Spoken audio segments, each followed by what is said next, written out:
And now, a message from our sponsor, CyberReason. Cybersecurity defenders don't fear ransomware, they end it. With CyberReason, defenders detect and stop ransomware that even others miss. A promise backed by their $1 million breach warranty. At CyberReason, they don't fear ransomware, they end it. Learn more at cyberreason.com.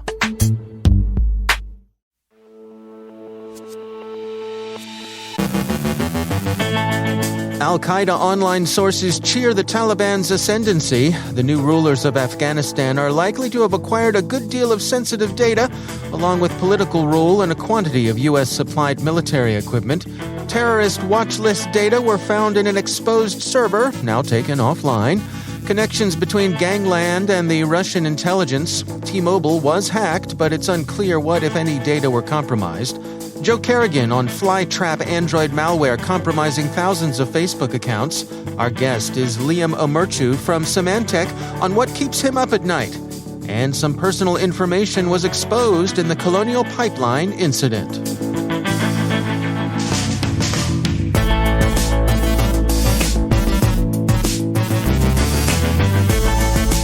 From the CyberWire studios at Data Tribe, I'm Dave Bittner with your CyberWire summary for Tuesday, August 17th, 2021.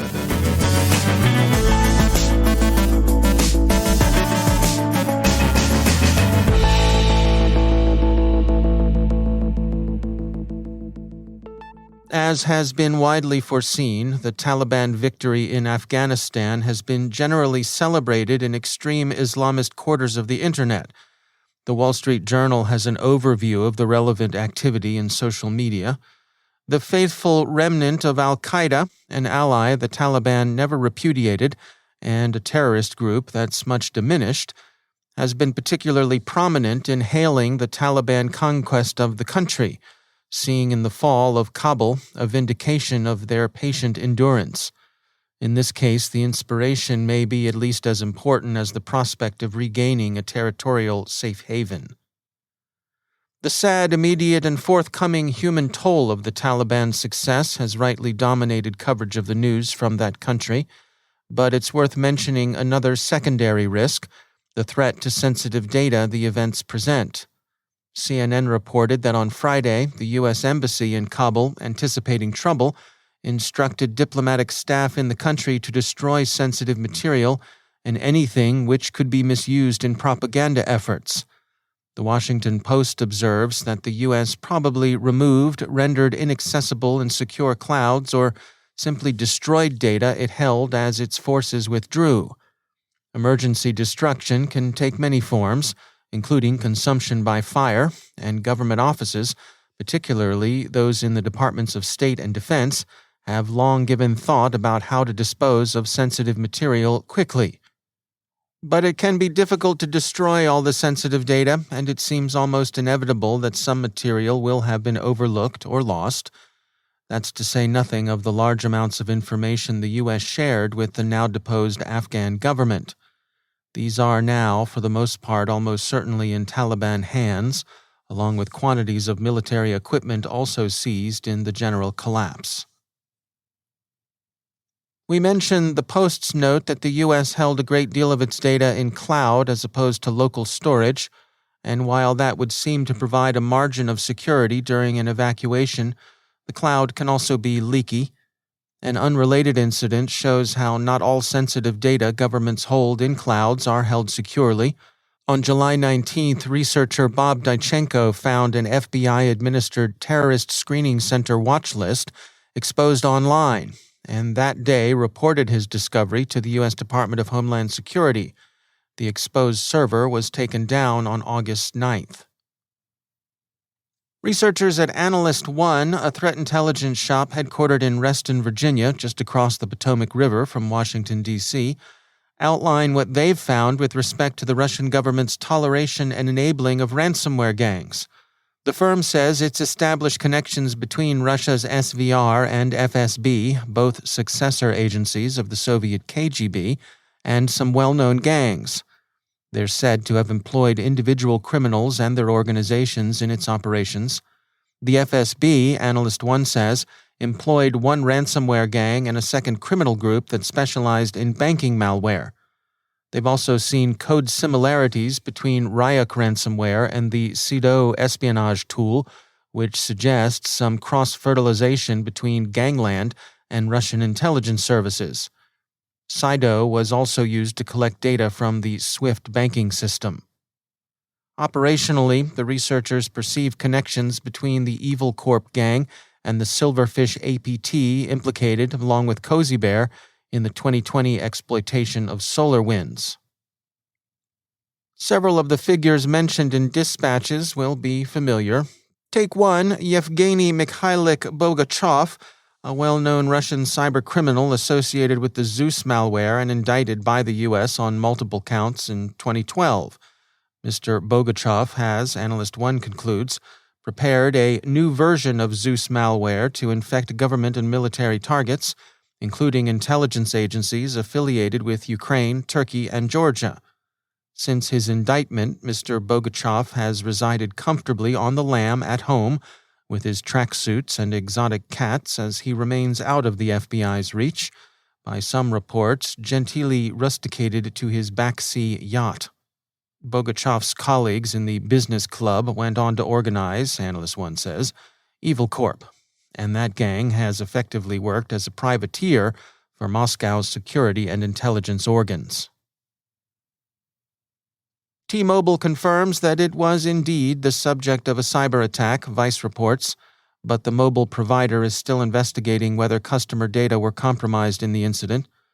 Data Breach Today covers underworld rumblings that the data will soon be offered for sale, but the carrier's inquiry remains in progress. And finally, the ransomware incident at Colonial Pipeline has also resulted in the compromise of some personal information. The Daily Signal reports that almost 6,000 people, current or former employees or members of employees' families, had their data accessed during the attack. Colonial Pipeline has notified those affected.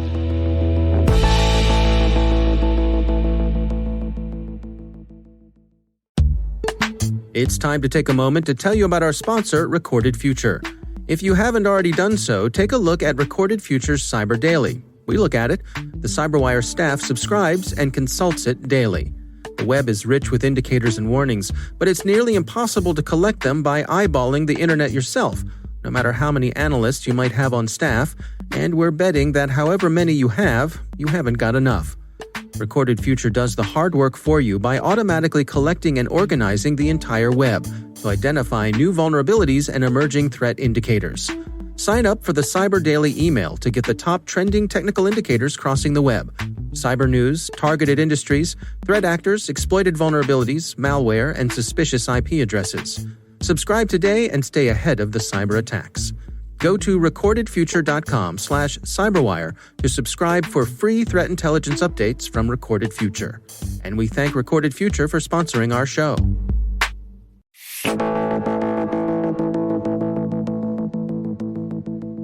My guest today is Liam Omerku, Director of the Security Response Group at Symantec. Like a lot of security professionals these days, he's been focused on helping organizations protect themselves from ransomware. So it started off a couple of years ago with a profit-sharing model whereby if you contributed to the successful ransomware, you got a percentage of the ransom. So they were no longer paying, $10 to get onto a machine. Now they were paying potentially millions of dollars, a percentage of the ransom at least. And those ransoms have been growing. $40 million is an example that we saw recently. So I think the first thing is the economic model. There's such a huge incentive for anybody in the underground to participate in these affiliate programs to take a slice of that very large payout. So that's one thing. And then the other thing is the aggressiveness. The ransomware gangs have really understood that the way they're going to make the most money is by getting the ransom paid quickly and moving on to their next victim. So they've really stepped up the aggressiveness there, all the way from creating leak sites where when they steal information from a victim, they will then publish that slowly on the underground where they're leaking financial information or confidential information, IP. So that's kind of maybe a couple of years old, but they've also added phone calls, getting the phone calls for your executives and calling them up and threatening them, doing DDoS against enterprises' websites, and just trying to leak embarrassing details. We saw an event recently where the CEO was having an affair and they leaked details about the affair. That was one of the ways to ramp up the pressure and try to get the companies to pay the money as quickly as possible. And that really means that there's more victims because they can get into an environment quickly. They understand as well that they don't need to encrypt every machine in your environment. If they can find the critical machines in your environment and encrypt them, then put pressure on you to pay the ransom as quickly as possible, then they can move on to their next victim. So they've really sped up the whole infection to ransom payout cycle, which again leads to more victims. And then, of course, the last thing is the immunity if you live in Russia, right? That's really come into play in the last while, and we see that in the news, in politics, statements from the White House, sanctions against some of the ransomware groups like REvil, where they know who the attackers are, they know they're in Russia, they know their identity, but the authorities are unable to get any action taken to have these people arrested or taken in. So all of that together creates sort of a perfect storm where ransomware is kind of out of control right now. We're seeing so many victims pop up in the news all of the time. The ransoms are getting huge, and it's just a very big concern for all enterprises right now. As you mentioned, I mean, we hear all these stories in the news about companies being hit, organizations, even, municipalities. Are there examples of folks who have properly prepared, find themselves hit with ransomware, but because they've done everything right ahead of time, are able to pretty much implement their backup plans and go on without a hitch? Yes. We see that all the time. The problem is they don't make the news. Right. So we do see that. It's just that the bad news is what's being promoted. But there are, there are a lot of companies that are not properly prepared for this. But when we see companies properly prepared, normally what we see is that they're attacked. The attacker may get in successfully. Even if the attacker gets in successfully, the amount of damage that they do is limited to a small number of computers. Even if they can move laterally, they're not able to move throughout the entire organization. And a small number of machines will get hit, especially for a large enterprise with 50,000 or 100,000 or more endpoints or machines to protect. They might have 10 or 15 machines that are affected by this. And in those cases, it's pretty straightforward for the enterprise to be able to just rebuild those machines and sort of ignore the ransom and make sure that however the attackers got in, that they're blocking that in future. So that's a scenario that we see where we have unsuccessful, apart from all of the ransomware attacks that are just blocked on a day-to-day basis that, we don't even really report on. The ones that do get through, that's what we see when an enterprise has successfully prepared for this sort of scenario. The attackers are using a lot of different techniques. They're still using, packers are still customizing their payloads. And they're still doing memory injection. They're still doing a lot of traditional things. They may have wrapped them up in slightly new clothes, but they're doing a lot of the traditional things, which security products are able to protect against. And something that, in security response, in Symantec, that's what we do on a daily basis is we monitor for all the changes in the threat landscape and protect against all of those. So, you really want to make sure that you are running some sort of endpoint protection that's going to be able to protect against all of the traditional attacks that are all culminating in what ransomware attackers are doing right now. Our thanks to Symantec's Liam Omerku for joining us.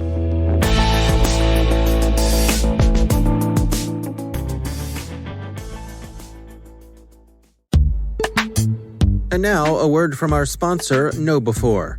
There's a reason more than half of today's ransomware victims end up paying the ransom. Cybercriminals have become thoughtful, taking time to maximize your organization's potential damage and their payoffs. After achieving root access, the bad guys explore your network, reading email, finding data troves, and once they know you, they craft a plan to cause the most panic, pain, and operational disruption. Ransomware has gone nuclear.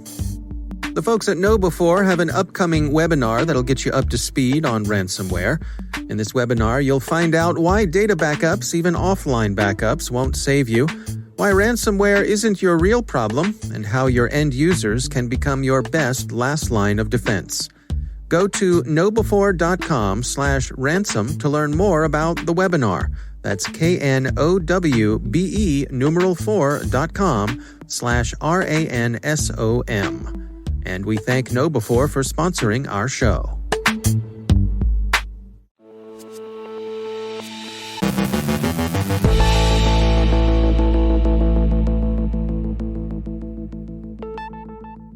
And joining me once again is Joe Kerrigan. He's from the Johns Hopkins University Information Security Institute and also my co-host over on the Hacking Humans podcast. Hello, Joe. Hi, Dave. It's some interesting research from the folks over at Zimperium. This is titled Flytrap Android Malware Compromises Thousands of Facebook Accounts. What's going on here, Joe? Well, they think this is a threat actor out of Vietnam, and they have this Trojan that initially spread through the Google Play Store and third-party app stores. Okay.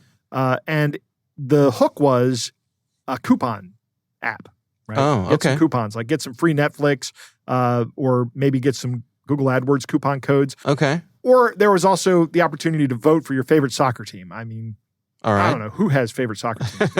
Okay. But once you started interacting with this app, it would lead you through a process that would eventually say, okay, well, in order to collect your coupon, you need to log into Facebook. And that was just a credential harvesting app that would then exfiltrate your data out to the command and control servers. But they also had an interesting way of stealing credentials here as well. They didn't just steal just the credentials, but they had a way of injecting JavaScript into a WebView component that is a legitimate component on Android. And then the injected JavaScript will also exfiltrate your session tokens out to the command and control server, which I think is really interesting on how that works. I mean, not that it's great that these people are losing their session cookies. Right, but it's clever. But it's clever. Yeah. It gets better, Dave. By better, do you mean worse? Yes, of course. Okay, go on. Do I ever actually mean better when I say that? No. Zimperium found the command and control server. Okay. Right? Now it's secured by a password, but guess what? There's a vulnerability on that server that if you exploit it, it just shows you all of the database of all of the compromised credentials and tokens out there. So if you've been victimized by this account, or by this Trojan rather, all of your information is available to anybody who has the wherewithal to go look for it. Wow. Not just the attackers, but anybody who wants to attack the attackers. What are they recommending in terms of protecting yourself against this thing? Okay, well, good question. The first thing that's happening right now is this thing is spreading via messages sent from compromised phones. So I see. If you get a message from somebody, don't click the link. Right? Yeah, somebody says, hey, check out this great app where I can vote on my favorite soccer team. Right, yeah, don't do that. Okay. Don't do that, because that's going to lead you to some third-party site with another version of the infected Trojan. So don't click on any links that somebody sends you. The other thing you can do is always have multi-factor authentication on your social media accounts. Right. You know, there are some indicators of compromise on here as well. But if you don't have a malware detection application on your phone, you'll probably never know that you've been compromised. You can go into your Facebook account and log yourself out of everything if you still have control over it. Oh. That's a good way to kill those session tokens that may have been exfiltrated. Right. And then change your password. And then change your password and enable two-factor authentication, and you should be good. Huh. If you're worried that you've been compromised, you can do that. Yeah. Yeah. One thing I thought was go curious, I guess is the way to say it. The Zimperium folks include a map of all the areas that have been hit by this, and one area is conspicuous in its absence. Yeah. What is that, Joe? China. China's not been hit by this. Neither has anybody in Iran. Yeah. What a crazy random happenstance. Yeah, it's there are a couple other countries that aren't on the list as well, like Ireland, not notorious for being an oppressive regime, but right. But China and Iran both have strict controls on what their people see. And actually, in China, WeChat is much bigger than Facebook is. Right. So it may not be that the folks who are running this are specifically avoiding those areas, although it could be. Oh, it could be, absolutely. Yeah. All right. Well, again, this is from the folks over at Zimperium, and it's titled Flytrap Android Malware Compromises Thousands of Facebook Accounts. Joe Carrigan, thanks for joining us. It's my pleasure, Dave.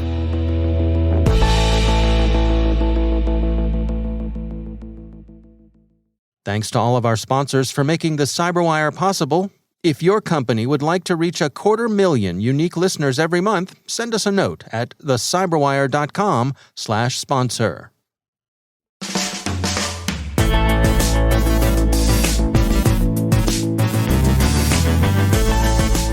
And that's the CyberWire.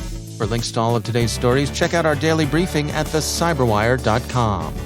The CyberWire podcast is proudly produced in Maryland out of the startup studios of Data Tribe, where they're co-building the next generation of cybersecurity teams and technologies.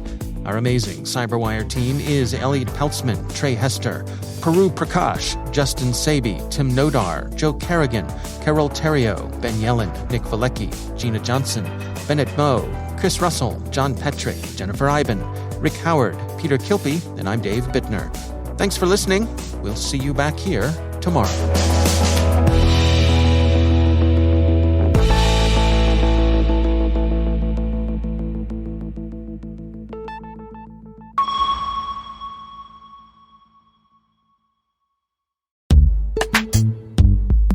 And now, a word from our sponsor, Rokos. VPN is one of the oldest, most stable, and commonly used networking technologies. It securely connects remote sites to increase productivity and allows employees to work from home during times like COVID. However, in today's VPN from all networking companies, there are limitations coming from the use of private IP addresses, or carrier-grade network address translation, also known as CGNAT. Thanks to Rokos' recent patent-pending invention called OmniVPN, these limitations are now gone. Network administrators and remote users can easily connect to any remote location, including cellular and satellite routers, without any limitations coming from ISPs and mobile operators. OmniVPN is a click-and-connect technology which does not require any complex setup.